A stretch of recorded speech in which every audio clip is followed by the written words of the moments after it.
শাকিব খানকে মিস করো? সে আমার বাচ্চার বাবা। বাচ্চার বাবা? তোমার স্বামী তো না। কেন আমার স্বামী না? তোমার সাথে ডিভোর্স হয়ে গেছে। সে আমার বাচ্চার বাবা হচ্ছে সবচেয়ে ইম্পর্টেন্ট। মিস করো? এটা কোনো মানে এখানে মনে হচ্ছে যে কোনো অনুষ্ঠান না, আমরা গল্প করতে বসছি। আমরা গল্পই করছি। তোমার সাথে বরাবর গল্পই হয়। প্রোগ্রামে তো কিছু অর্গানাইজ থাকে ভাইয়া। কতটা মিস করো? কি অবস্থা, না মিস করার কি আছে? বাচ্চা থাকে, আমার বাচ্চা তো এখন আমার সবকিছু। বুবলির ছেলে বীরকে তুমি কি চোখে দেখো? অদ্ভুত প্রশ্নের উত্তরটা আমি কি দিতে পারি? অদ্ভুতই দাও। কি করে অদ্ভুত দিব? আমি তো সুস্থ মানুষ, অদ্ভুত প্রশ্নের উত্তর কি করে দিই? জয় এবং বীরের দুই সন্তান, শাকিব খানের দুই আত্মা, দুই প্রাণ, সেই জায়গায় তুমি মা হিসেবে তোমার সন্তান তার বাবার থেকে সেই পরিমাণ ভালোবাসা পাচ্ছে বলে তুমি নিশ্চিত করছো? 500%। আমার ছেলে তার ফ্যামিলি থেকে 500% পাচ্ছে। লাইক এখন তো মানে এমন ম্যাক্সিমাম সময় সে ওইখানেই থাকে।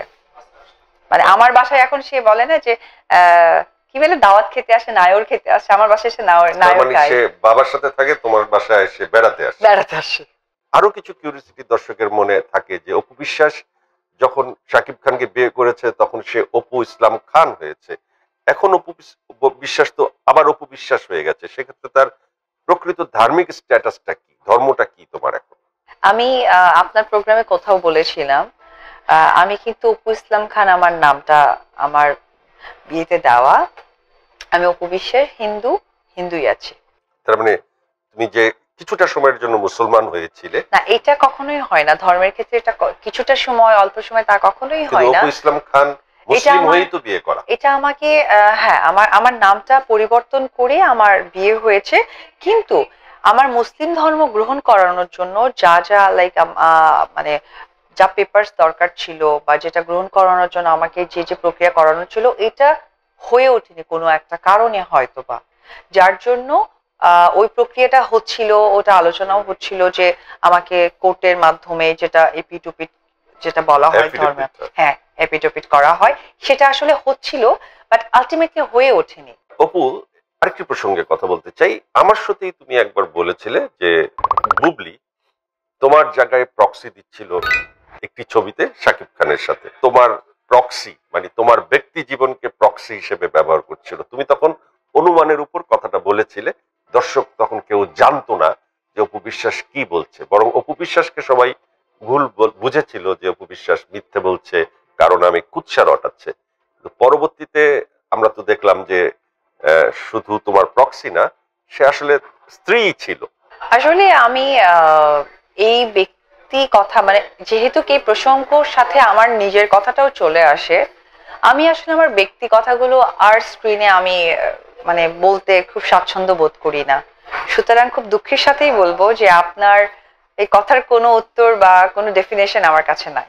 যখন শাকিব খান বিপদে পড়ল, তাকে নিয়ে নানান মামলা, অস্ট্রেলিয়াতে ঝামেলা, তখন বুবলি যেভাবে পাশে দাঁড়িয়েছে, তোমাকে ঠিক সেইভাবে পাশে দাঁড়াতে দেখা যায়নি, কিন্তু তুমি হালকাভাবে পাশে দাঁড়িয়েছো। পাশে দাঁড়ালেই বা কেন, আর হালকা ভাবেই দাঁড়ালে কেন? পাশে দাঁড়ানোটা কি বুঝিয়েছে সেটাই তো আমি বুঝে উঠতে পারিনি। তার পরিপ্রেক্ষিতে আমি আসলে সমবেদনা জানানো, তাতে করে আমি বুঝতে পারবো যে এটা হালকা, এটা ভারী। তুমি হালকা সমবেদনা জানিয়েছো বা তুমি হালকা পক্ষ নিয়েছো, তুমি তো নিশ্চুপ তো থাকোনি। তাহলে হয়তো তাই। সাকিববিহীন অপু ক্যারিয়ারকে দর্শকের কাছে আবার চাঙ্গা করতে পেরেছে, পারবে? কারণ যখন শাকিব খানের সাথে সে নায়িকা ছিল তখন সুপার ডুপার হিট ছবি তার একের পর এক ছিল। যখন শাকিব তার কাছ থেকে সরে গেছে তখন অপু বিশ্বাস একা কোনো হিট ছবি অন্য নায়কের সাথে কি দিতে পেরেছে? এবং শাকিবের সাথে যখন ছবি করত তখনও কি সে পেরেছিল অন্য কোনো নায়কের সাথে হিট ছবি দিতে? খুব সুন্দর একটা কথা, আমি প্রত্যেকটা কথা ক্লিয়ার করি। প্রথমত কথা, দোকান ওপেনিং, ফটোশুট এবং অফ ট্র্যাকের সিনেমা, এগুলো সব আমি নই। এখন যদি আমাদের, যেহেতু আমি বাংলাদেশের নায়িকা, আমি বাংলাদেশের প্রত্যেকটা নায়ক এবং নায়িকাকে ঘিরেই বলবো আমার থেকে আপনাদের কাছে ইনফরমেশনটা খুব বেশি আছে। আমার মনে হয় যে আমি হয়তো বেছে করি, অনেকেই আছে করেই যাচ্ছে।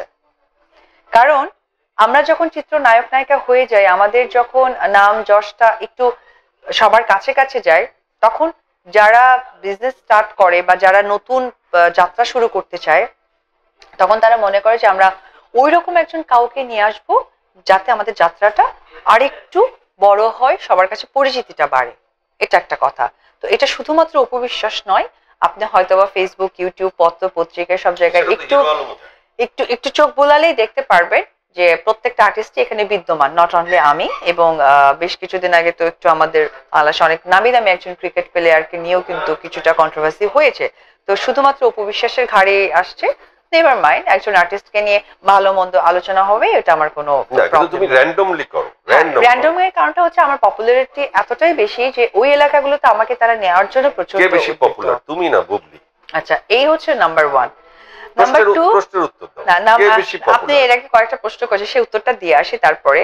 তারপরে আপনি বলছেন যে শাকিব খান অপবিশ্বাস। আচ্ছা, অপবিশ্বাস কাজ করছে শাকিব খানের সাথে কাজ করাকালীন, যেমনটা শাকিব অপু ছিল। শাকিব খানের ক্ষেত্রেও একজন কো আর্টিস্ট বলতে পারেন, সাধারণ নাগরিক বলতে পারেন, শাকিব অপু সেম ছিল। বাপ্পিকে নিয়ে দর্শককে তুমি বোঝালে যে তোমাদের সত্যি একটা প্রেম, বিয়ে অবধি করাচ্ছে। কারণ শ্বশুরবাড়ি জিন্দাবাদ, শ্বশুরবাড়ি জিন্দাবাদ একটা সিনেমা। এটা কি দর্শকের সাথে এক ধরনের প্রতারণা না? না, প্রথমে কথা হচ্ছে আমরা যে সিনেমাটা বানানো হয়, প্রেম দেখানো হয়, বিয়ে হয়, সন্তান হয়, ফ্যামিলিকে মার দৌড় সবকিছু, স্ক্রিনে তো এক ধরনের একটা প্রতারণা হয়। এটা আমাদের কি বলে, একটা ছায়া প্রতারণা। আমরা একটা গল্পকে প্রেজেন্ট করি, একটা গল্পকে প্রেজেন্ট করে দর্শকের মাঝে আমরা নিয়ে আসি যে এখানে একটা প্রেম হয়েছে, এখানে একটা সুন্দর জীবনযাপন হয়েছে, এখানে দুঃখ হয়েছে, এখানে কষ্ট হয়েছে, সে তাকে ছেড়ে চলে যাচ্ছে। এটা কিন্তু বেলা শেষে ঠিক মানে 2.5 ঘন্টার আমাদের একটা ভালো লাগা দর্শকদের সাথে, যাকে বলে এন্টারটেইন করানো। আচ্ছা, সেই এন্টারটেইনকে প্রচারণায় আমরা ব্যবহার করেছি। লাস্ট সেগমেন্ট, আমি থাকবো না, ক্যামেরার পেছনে কেউ থাকবে না, অপু বিশ্বাস তার মনের কথা বলবে, যা খুশি তা। আমি সকলের কাছে একটি কথাই বলবো যে আমার যে পুত্র আছে, আমি যেন সত্যিই তাকে মানুষের মতো মানুষ করতে পারি, এইটুকু শক্তি সামর্থ্য যেন আমার থাকে। আর একটি কথাই বলতে চাই, আমার যেহেতু কে পৃথিবীতে বাবা মা নেই, অনেক সময় অনেকে আমার প্রতি অনেক দুঃখ, কষ্ট, শত্রুতা নিজে থেকে তৈরি হয়। তা আমার যদি কোথাও ভুল মনে হয়, সেটা আমাকে শুধরে দিবেন। আর আমি চাই যে শুধরেই একটা মানুষ পরিপূর্ণতা পায়, আমি শুধরে ভালো হতে চাই। তো আপনারা সকলেই আমাকে সেই সাপোর্টটা দিবেন। আর আমার একদমই শেষ ইচ্ছে যে আজকে আমি অপু বিশ্বাস, ভবিষ্যতে যেন আমি আবরাম খান জয়ের মা হয়ে সবার সামনে একটা মাথা উঁচু করে দাঁড়াতে পারি।